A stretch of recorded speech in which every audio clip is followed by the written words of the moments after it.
Paseos por la Sierra, con Alberto Garín.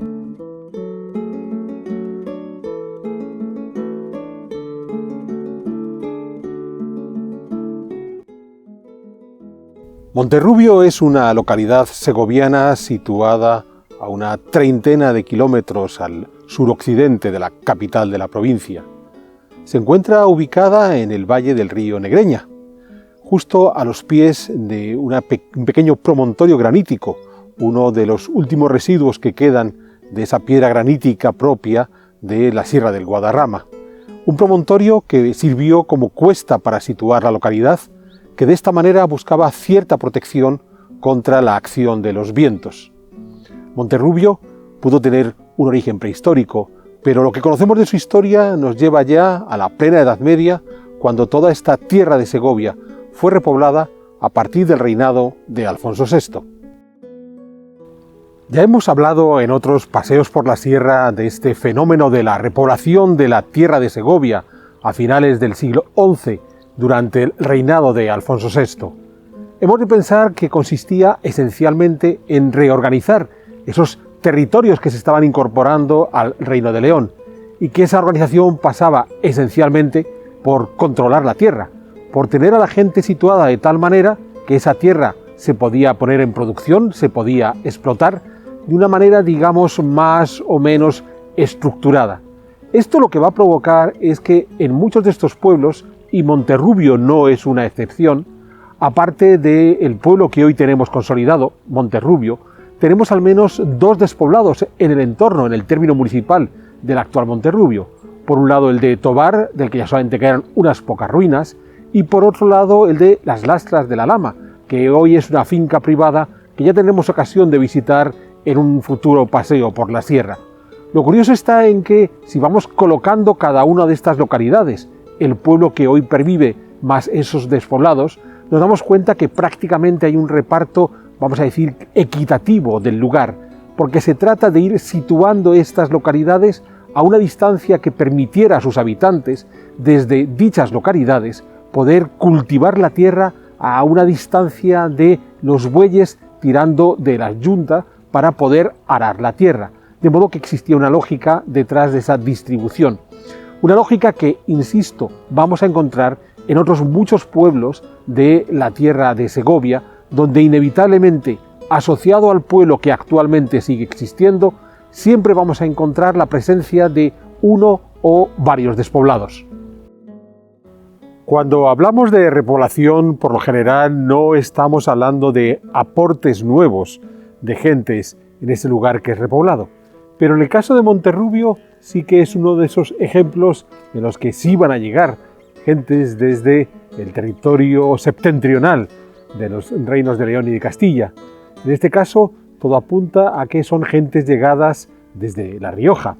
Pero, de nuevo, recordemos, hay casos en los que esa repoblación sencillamente se organizó en torno a la nueva estructuración de los territorios reconquistados a partir de la propia población existente en esos territorios, y la ciudad de Segovia sería un buen ejemplo. No hay más que recordar lo que contábamos cuando hablábamos de la iglesia de San Millán.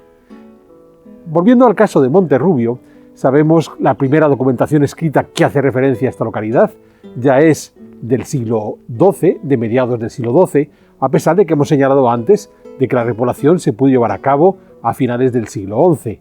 ¿Qué es lo que ocurre en ese tránsito intermedio? Pues lo que ocurre es que, en realidad, estos lugares de repoblación, donde se van asentando los habitantes recién llegados del norte, o se van incluyendo dentro de la estructura administrativa los habitantes que estaban en estos territorios reconquistados,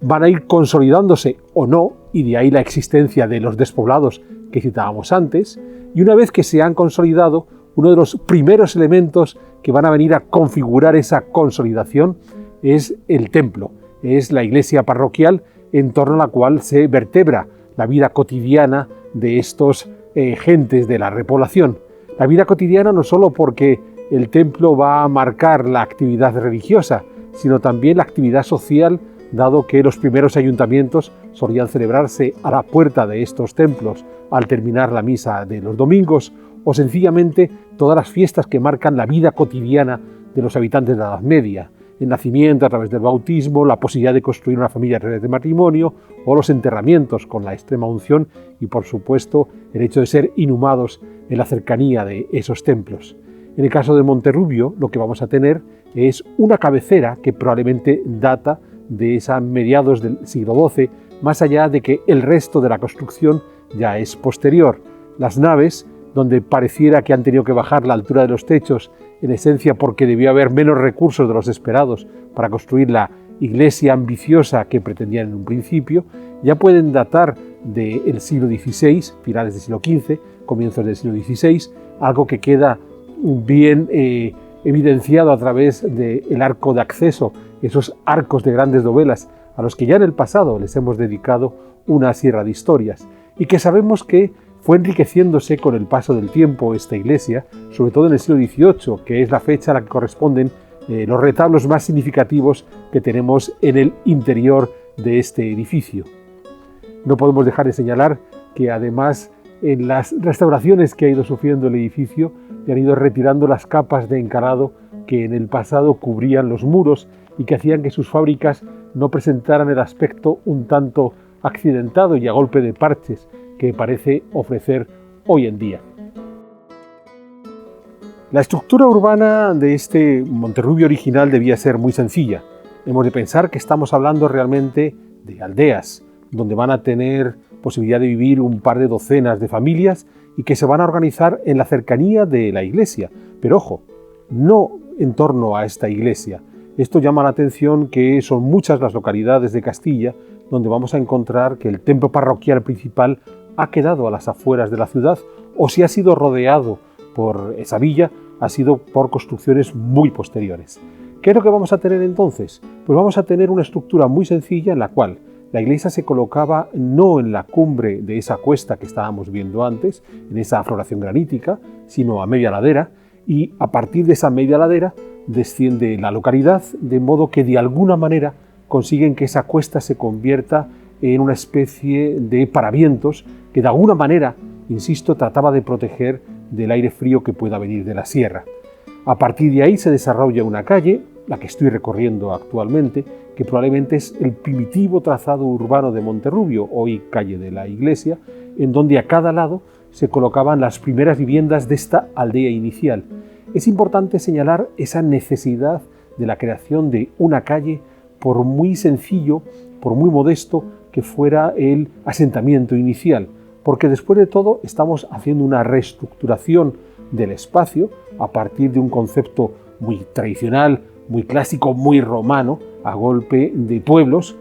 que por tanto tienen un carácter público que se expresa no solamente en la organización institucional del propio pueblo a través del ayuntamiento, sino también en la organización urbana, generando calles bien definidas con la alineación de las fachadas, más allá de que detrás de esta calle primitiva, por detrás de las casas que podía existir en aquella época, iban a estar ya los corrales y las huertas donde rápidamente se había perdido esa estructura urbana más compacta. Pero la calle per se sí se iba a conservar tal cual. Es muy interesante porque desde el siglo XVI, siglo XVII, sabemos que en Monterrubio se distinguen al menos dos barrios, el barrio de arriba y el barrio de abajo. El barrio de abajo está asociado a una serie de establecimientos públicos, cárcel, depósito, que probablemente es donde hoy encontramos el ayuntamiento y que en efecto está en la parte más baja del pueblo, de modo que esta calle que estamos recorriendo bien podría corresponder al barrio inicial de Monterrubio, ese barrio de arriba.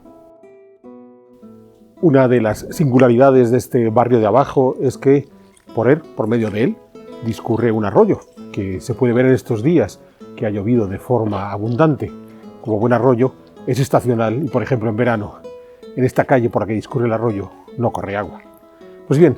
la presencia del arroyo nos indica muy bien que en su origen medieval el pueblo estaba localizado en la cuesta pegada a la iglesia y que es en esa ampliación posterior ya en la Edad Moderna cuando tienen que ocupar un sitio que de partida no debía ser el más saludable por esa presencia, aunque fuera estacional, de la corriente de agua. En torno a esta calle por la que discurre el arroyo es donde volvemos a encontrar algunas de las casas de arquitectura tradicional más interesantes de Monterrubio, posiblemente datables acaso en el XVIII, pero sobre todo en el siglo XIX. Hemos de pensar que la población de Monterrubio tuvo un relativo nivel de no gran variación a lo largo de los siglos XVI, XVII y XVIII. Vamos a estar hablando siempre en torno a unos 250 habitantes, quizás un poquito más en el siglo XVIII, que estarán vinculados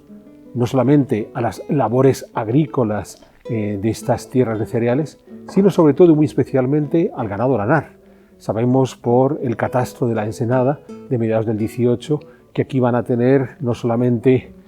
pastores asociados a los rebaños de ovejas, sino también lo que llaman artesanos de la lana, e incluso hay algunos corrales, algunos pajares donde se almacenaban esas lanas. No hay referencias a esquileos per se, los lugares donde se esquilaba la lana, pero la presencia de esos operarios de la lana nos pueden estar anunciando que en algún lugar debían hacer esos esquileos. Para esa época moderna, Monterrubio había dejado de ser pueblo de la tierra de Segovia, vinculada exclusivamente con el cabildo de esta ciudad, y había sido entregado desde el siglo XVII, en los tiempos de Felipe IV, a los condes de Herrera Molina, que son los señores del lugar. Esto va a ser muy habitual, esa señorialización de pueblos que en el pasado habían pertenecido a las comunidades urbanas, por tanto, con cierta dependencia del rey, que abusa de esa dependencia para convertirlos en señoríos jurisdiccionales, digamos, privados, en manos de los nobles, que obviamente pagaban para obtener ese título y esa jurisdicción. Esa relativa estabilidad económica asociada a la producción de la lana parece que se vino abajo comienzos del siglo XIX, cuando va a haber cierto descenso de población que, sin embargo, va a poderse resolver hacia mejor a finales del siglo XIX, cuando todas las mejoras vinculadas a la higiene y la salud asociadas a la revolución industrial, como ocurrió en el resto de España, también llega a Monterrubio, y es en ese momento cuando la población se dispara y prácticamente se duplica de aquellos 250 260 vecinos habitantes propios de la Edad Moderna hasta casi los 400 que van a encontrarse durante la primera mitad del siglo XX.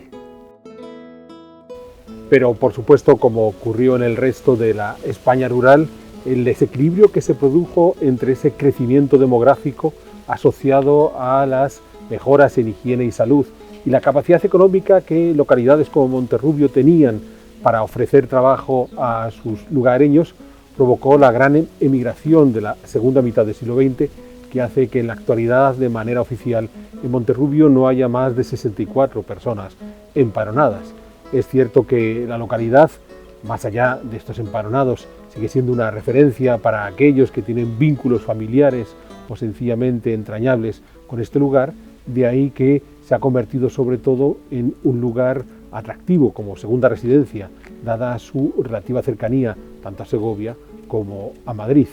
Pero más allá de esa historia reciente de despoblación que vive Monterrubio, lo jugoso es que, como otras muchas localidades castellanas, nos cuentan una historia de desarrollo muy intenso desde aquellos finales del siglo XI, cuando en tiempos de Alfonso VI decidieron repoblar esta comarca, y cómo a partir de ahí se va a establecer la estructura urbana que se mantiene hasta hoy, asociada a algunos edificios monumentales, sobre todo su iglesia parroquial, que nos explican bien cómo se llevó a cabo ese proceso de repoblación, pero que también nos explican algo muy interesante, asociado no a Monterrubio, sino a los despoblados que tenemos en el entorno, de cómo, a pesar del empeño de organización que los reyes querían llevar a cabo, sin embargo, al final es la voluntad de los ciudadanos eligiendo dónde quieren vivir lo que va a provocar si estos pueblos lograron sobrevivir o desaparecer.